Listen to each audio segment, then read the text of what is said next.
অনেকের খুব অসুবিধা হচ্ছে, কেন আইন পরিবর্তন হচ্ছে। অনেকে 5 বছরের জন্য ইনভেস্ট করেছিলেন, টাকা পয়সাতে টিকিট কেটেছিলেন, দিয়ে জিতেছিলেন টিকিট কিনে যে 5 বছর কামাবো, তার থেকে 2 বছর মাইনাস হয়ে যাচ্ছে, কষ্ট তো হবেই। এখনো ঋণ শোধ হয়নি, কয়েক লাখ টাকা দিয়ে টিকিট কিনেছেন। সেটা আমরা টিএমসির আমলে শুনতাম, তার নেতারা বলছে এত লাখ টাকায় পঞ্চায়েতের টিকিট, এত লাখ টাকায় সমিতির, এত লাখ টাকায় জেলা পরিষদের টিকিট। সে ঋণ এখনো সহজ হয়নি, আর হাতে ঝুনঝুনি, স্বাভাবিক অসুবিধা হবেই। কিন্তু আমি বলছি এই যে পঞ্চায়েত ব্যবস্থা, এটা কোনো নূতন নয়, এটা সিপিএম আনেনি, এটা টিএমসি আনেনি। ভারতের প্রাচীনতম ব্যবস্থা, বিশ্ব যখন প্রশাসন জানতো না, সময় তৈরি হয়নি, তখন ভারতবর্ষে পঞ্চায়েত ব্যবস্থা ছিল। পঞ্চায়েত মানে 5 জন ছিলেন, পঞ্চপ্রধান বা পঞ্চপরমেশ্বর। আমাদের যে গ্রাম ছিল, গ্রামে 4 জাতির লোকেরা থাকতেন, 4 জাতির 4 প্রতিনিধি।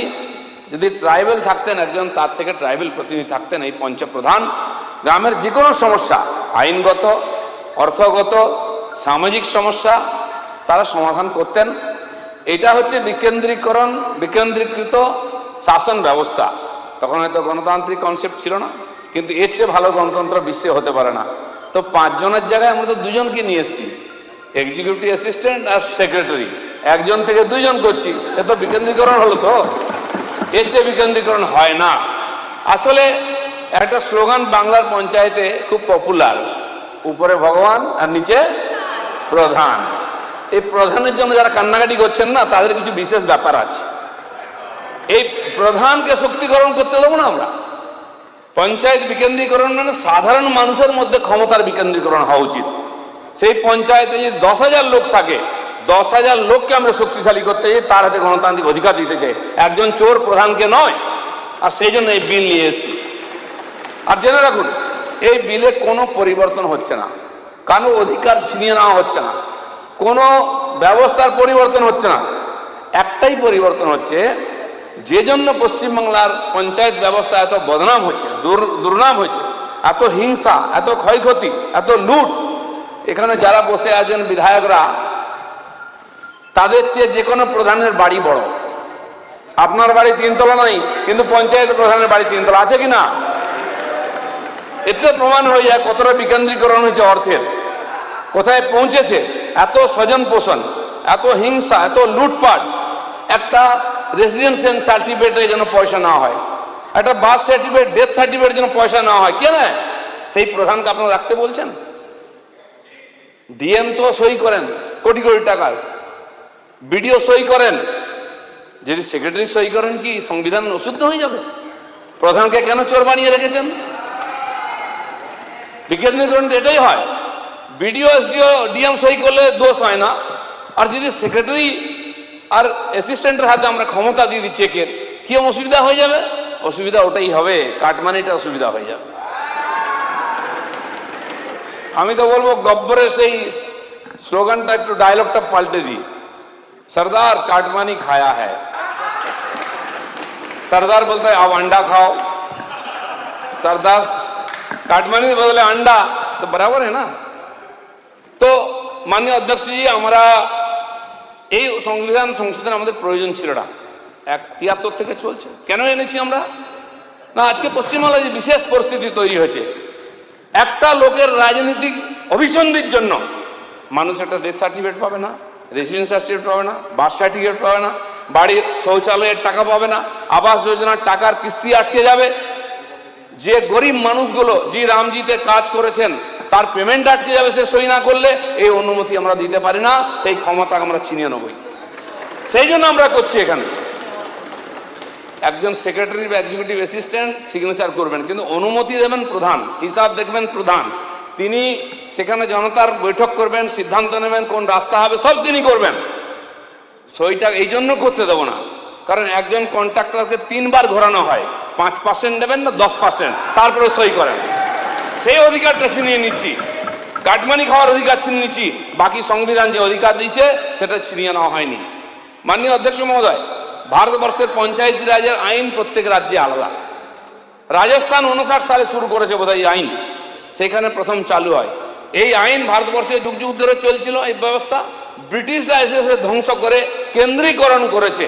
একটা সাহেব একটা বিরাট অফিস চালাবে, তার কাছে সব ফাইল আসতে হবে, তার হাতে মুঠোই থাকবে ক্ষমতা। পরাধীনতাকে ধরে রাখার জন্য আমাদের পঞ্চায়েত ব্যবস্থাকে নষ্ট করা হয়েছিল। তাই আজকে সমস্ত কোর্টে কোটি কোটি কেস জমে আছে এই ব্রিটিশ সিস্টেমের জন্য। এত কেন্দ্রীকরণ, একজন অফিসার আছেন, তিনি সই না করলে ফাইল যাবে না, তিনি 15 দিন নাই তো সমস্ত ফাইল জমা হয়ে যাচ্ছে, অফিসারকে দেখা যায় না, এত ফাইল জমা হয়। এটা হচ্ছে কেন্দ্রীকরণ, তার থেকে বেরিয়ে এসছে। আর ব্রিটিশরা সেখানেই নিয়ে গেছিল, পরবর্তীকালে আমরা নিয়ে এসেছি। কিন্তু কেবল পশ্চিমবাংলার ক্ষেত্রে প্রধানকে এই ক্ষমতা দেওয়া আছে বিল সই করা, আর সেইখান থেকে শুরু হয়েছে। আর অন্য রাজ্যে যান, কোথাও প্রধানের এই আর্থিক ক্ষমতা নেই, তাই সেখানে হিংসা নেই, তাই এত লুটপাট নেই, তাই এত বদনাম নেই। এই যে পঞ্চায়েত নির্বাচন, অনেকে 21-এর কথা বলেছেন, আমি আপনাকে তথ্য দিচ্ছি। গত কয়েকটি নির্বাচনে কত মৃত্যু হয়েছে। 2003 সালে 70 থেকে 80 জন নিরপরাধ মানুষ মারা গেছে। 8 সালে 36 থেকে 45 জনের মৃত্যুর খবর পাওয়া যায়। 2013-তে 31 থেকে 39 জন মারা গেছে। 2018-তে 29 জন মারা গেছেন। আর 23-তে 48 থেকে 50 জনের মৃত্যুর আর তথ্য আমাদের কাছে আছে। আমি 18 সাল নির্বাচনে ভারতীয় জনতা পার্টির প্রেসিডেন্ট ছিলাম। প্রথমবার আমরা লড়াই করি, লড়াই করে আমরা কয়েক হাজার জিতি। কিন্তু জেতার পরে এত অত্যাচার, পুলিশ দিয়ে তুলে নিয়ে আসা হচ্ছে, দিয়ে জোর করে পঞ্চায়েত গঠন করা হচ্ছে। 2100 জন জেতা প্রতিনিধি সমিতি এবং পঞ্চায়েতে 2100 জন প্রতিনিধিকে বিহার, ঝাড়খণ্ড, উড়িষ্যা এবং আসামে আমরা লুকিয়ে রেখেছিলাম। তার মধ্যে 60% মহিলা ছিলেন। 1 মাস 1.5 মাস যতদিন না, আর যতক্ষণ না আমাদের লোকেরা ফিরে আসছে, তাদেরকে তুলে আনা যাবে বলে বোর্ড গঠন করা হচ্ছিল না। তার মধ্যে গর্ভবতী মহিলারা ছিলেন, তারা হসপিটালে যেতে পারেননি, ক্যাম্পে সন্তান প্রসব করেছেন। এই অমানবীয় অবস্থার পরিবর্তন চাই, তাই আমরা এখানে আজকে এই বিল নিয়ে এসেছি। এই অবস্থা দেখেছি আমরা। 23-এও তার চেয়ে কম হয়নি। গুন্ডা পুলিশ মিলে আটকানো হচ্ছে, নমিনেশন করতে দেওয়া হচ্ছে না, মারপিট করে মাথা ফাটিয়ে দেওয়া হচ্ছে। দিনের পর দিন আমাদের লোকেরা ফিরে এসছেন। এখানে বসে আছেন নওশাদ সিদ্দিকী, তিনি খুব সুন্দর ভাষণ দিয়েছেন। কিন্তু 23 সালে ঘটনা, দুটো নেতার নাম শোনা যেত পঞ্চায়েত 1 মাস ধরে, নওশাদ আর একজন ভেতরে আছে কে, শওকত। এই দুজন নেতা ছিল পঞ্চায়েতে। 1 মাস আমরা লাইভ টেলিকাস্ট দেখেছি, ইনি বোম মারছেন, কার কত বেশি বোম আছে। দুর্ভাগ্যবশত আমি সেই বিধানসভায় থাকি, বাংলাদেশে। রোজ দেখতাম কে কটা বোম মারলে গোনা হতো। মনে হচ্ছে ইউক্রেন রাশিয়ার লড়াই চলছে। বোম, গুলি, মার কাট, বডি পড়ে আছে, হাত পা ছড়িয়ে গেছে, কত লোক মারা গেছে। এই হচ্ছে এই পঞ্চায়েতি বিকেন্দ্রীকরণের ব্যবস্থা। এর পরিবর্তন চাই।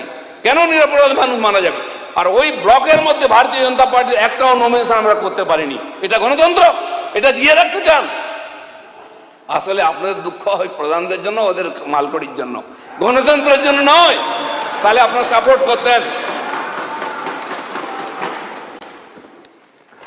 দেখুন, আমাকে কয়েকজন মাননীয় বিধায়ক এসে বলেছেন যে কেন রেখেছেন, ভেঙে দিন সব পঞ্চায়েত। ভেঙে দেওয়ার অধিকার আমাকে দেয়নি সংবিধান। আমাকে গড়ার অধিকার দিয়েছে, মানুষকে পরিষেবা দেওয়ার অধিকার আছে। তাই যারা অসহযোগিতা করছেন তাদের হাত থেকে সাময়িকভাবে আমরা ক্ষমতা নিয়ে নিচ্ছি। এখানে সব প্রভিশন আছে, 15 দিন, 10 দিন, 20 দিন, 50 দিন সময় দিচ্ছি। 3 মাস হয়ে গেল প্রধান উপপ্রধান আসে না। এটা তো অসহযোগিতা, গণতন্ত্রের অপমান। সরকারকে অপদস্থ করার জন্য, সরকার ডেলিভার যাতে না করতে পারে পঞ্চায়েতে কাজ, সেই জন্য অসহযোগিতা করা হচ্ছে। সেই সব লোকের হাতে আমরা ক্ষমতা রাখতে পারি না। সেই জন্য এই বিল আনতে আমরা বাধ্য হয়েছি। পবিত্র সদনে আমি এই কথা বলতে এসেছি যাতে আমরা গরিব মানুষের কাছে পরিষেবা পৌঁছে দিতে চাই। গ্রাম উন্নয়ন নয়, মাননীয় দীনদয়ালজি বলেছেন যে পেছনে দাঁড়িয়ে থাকা গরিব মানুষের কাছে উন্নয়নের ধারাকে পৌঁছে দিতে হবে। সেই জন্য তো পঞ্চায়েত ব্যবস্থা। সে মানুষটি কেন বঞ্চিত হবে আপনার জন্য? কে দিনের পর দিন পঞ্চায়েত অফিসে কেন ফিরে যাবে? সে পরিষেবা থেকে কেন বঞ্চিত হবে? কেন কন্ট্রাক্টররা কাজ করেছেন তার বিল মাসের পর মাস আটকে থাকবে? কেন গ্রাম সড়ক যোজনার রাস্তা শুরু হবে না আপনি না বলছেন বলে? কেন জিরামজি, গত মাসে আমরা নারেগার 1 মাস কাজ করেছি, এবারে জিরামজি শুরু হয়েছে। সেই নারেগার যে বিল দেবো আমরা, 1,56,00,000 কর্মদিবস তৈরি হয়েছে। যে মানুষগুলি কাজ করেছেন, গরিব মানুষগুলি, তাদের অ্যাকাউন্টে টাকা যাবে না যতক্ষণ না প্রধান সই করবেন। এই অধিকার কে দিয়েছে মানুষকে কষ্ট দেওয়ার? তাই আমরা সাময়িকভাবে এই ব্যবস্থা করেছি। এতে কোনো আইনের পরিবর্তন হয়নি, সাময়িক একটা রাস্তা বার করা হয়েছে যাতে পরিষেবাটা কন্টিনিউ থাকে, সাবলীল থাকে। সেই জন্য আজকের এই পঞ্চায়েতের যে বিলের সংশোধন, যে আইনের, সেটা আমি আপনাদের কাছে নিয়ে এসেছি। আমরা কারো আর অধিকার খেয়ে নিতে চাই না। অনেকে বলেছেন ব্যবস্থা আছে নাকি এখানে অডিট করার। কজনকে অডিট করে সাজা দিয়েছেন? সারা ভারতবর্ষ জুড়ে বদনাম আছে পশ্চিমবাংলার পঞ্চায়েত ব্যবস্থা। বাঁধে হয়নি, বাঁধ কোথাও নেই, টাকা চলে গেছে। এরকম বহু রাস্তা নেই, পুকুর নেই, টাকা চলে গেছে। সেজন্য বাধ্য হচ্ছি। এই যে 4 বছর নারেগা বন্ধ ছিল, গরিব মানুষ কষ্ট পেয়েছেন, আমরা একমত। কেন বন্ধ ছিল? এই পঞ্চায়েতে অপরিসীম দুর্নীতি হয়েছিল, তাই কেন্দ্র সরকার হিসাব না পেয়ে টাকার এই নারেগা বন্ধ করেছিল। আবার জিরামজি নামে সেই না শুরু হয়েছে, 125 দিন আসছে, আবার ওই চোরেদের হাতে আমরা এই ক্ষমতা তুলে দিয়ে গরিব মানুষকে বঞ্চিত হতে দিতে চাই না। তাই এই আমরা বাধ্য হয়েছে এই সামান্য সংশোধন করতে। তাই আপনাদের সহযোগিতা, আশীর্বাদ আমি চাইছি। মাননীয় অধ্যক্ষজি, এই যে পশ্চিমবাংলার পঞ্চায়েতে যে পরিষেবা না দেওয়ার যে অচলাবস্থা তৈরি হয়েছে, তার থেকে সরকারের কাজকে সুগম করার জন্য আমি এই সামান্য পরিবর্তনের আবেদন নিয়ে আপনাদের কাছে এসেছি। আমি আশা করব গ্রামের গরিব মানুষ যারা বলছেন যে গরিব পঞ্চায়েতকে বঞ্চিত করা হচ্ছে, তারাই 10 বছর ধরে মিউনিসিপ্যালিটিতে নির্বাচন করেননি, 8 বছর ধরে নির্বাচন, কলকাতা কর্পোরেশন 10 বছর নির্বাচন হয়নি, খড়গপুর দুর্গাপুর 8 বছর নির্বাচন হয়নি। কে সেখানে বসিয়েছে অ্যাডমিনিস্ট্রেশন? আমরা বসাইনি, আপনারা বসিয়ে দিয়ে গেছেন। সেখানে গণতন্ত্র খণ্ডিত হয় না? আমি খড়গপুর থেকে আসছি, খড়গপুরে ওনাদের বোর্ড আছে, 2 বছর ওনারা ঘোষণা করলেন এ বোর্ড অযোগ্য, এরা পরিষেবা দিচ্ছে না, বোর্ড ভেঙে দিলেন। সেখানে অ্যাডমিনিস্ট্রেশন বসলো, তারা কোর্টে গেলেন, তার পার্টির লোকেরাই, কোর্ট বললো না অবৈধ, আবার তাদের পার্টির লোকের চেয়ারম্যান হয়েছে। এরকম ড্রামা পশ্চিমবাংলায় হয়, আর টিএমসির সময় হয়েছে। মাননীয় মন্ত্রী, আপনাকে আরো সময় লাগবে, আরো সময় লাগবে। হয়ে এসছে, সবাই বলে দিয়েছেন, সবাই রেডি আছেন পাস করাতে। আমি আরেকবার আবেদন করছি, আপনাকে আবেদন করছি, আপনাদের সবার সহযোগিতায় পঞ্চায়েত ব্যবস্থা সুগম হোক, এই আবেদন করে আমার বক্তব্য এখানেই শেষ করছি।